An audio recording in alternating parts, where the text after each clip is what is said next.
Valens Research, Uniform Financial Analytics. For now is a great example of the problem with as-reported accounting metrics. Literally, when you're looking at now, if you look at the as-reported metrics, you would think that now has a negative ROA.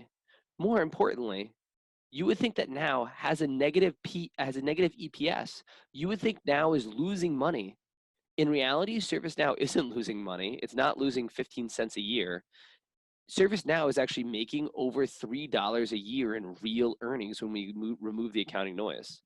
Now, the obvious question might be, what on earth could cause as-reported metrics to be so wrong for now? So let's take a look. One of the tabs that we have here is the Impact of Adjustments tab. And the Impact of Adjustments tab lets you understand from net income to adjusted earnings and from total assets to adjusted assets, how are we helping realize that the as-reported EPS is so massively understating this company's profitability?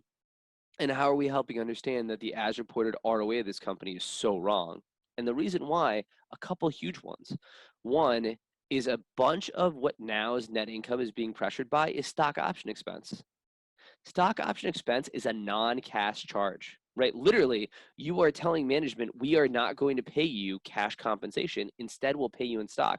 It is a huge benefit from an operating perspective for the company. But there's actually a way bigger reason why we don't include stock option expense in our operating earnings for a business. Because stock option expense that shows up on the income statement isn't what you and I think of when we think of stock option expense. It isn't, oh, the management team is going to get paid $544 million in stock this year. It's not that they were granted new stock options for $544 million. It's because of the fact that literally you have to have what's called a mark to market for the value of those stock options that management has been granted for the last 5 years that are still vesting. And as ServiceNow's stock has risen, the value of those options, which are already granted and are no obligation for the company now, they already happened, are actually growing. So literally, this has nothing to do with the operations of the business, but because of this alone, the earnings for ServiceNow are understated by $540 million.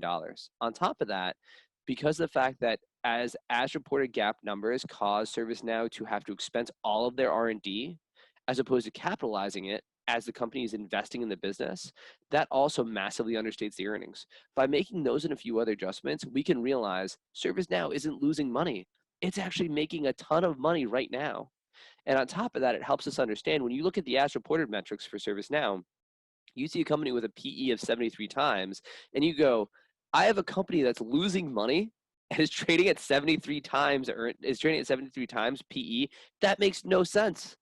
But when you look at it in the context of the fact that this company has seen earnings grow from $2 a share in 2017 to $3.50 this year, that's basically a 50% rise in earnings, and is able to massively grow, and you understand what the market's pricing in, that 63 times adjusted PE makes a lot more sense, because you look and you say, oh, right, I remember what the white bars mean here, and I can see ServiceNow has seen ROA steadily improving.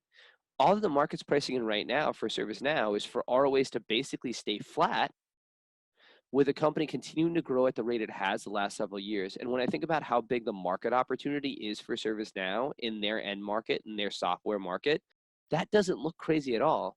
But we can only see that when we look at the uniform accounting metrics, right? If we looked at the as-reported metrics, we would think that this is a company that literally was hemorrhaging money. Valens Research, the world's leading source for uniform financial analytics.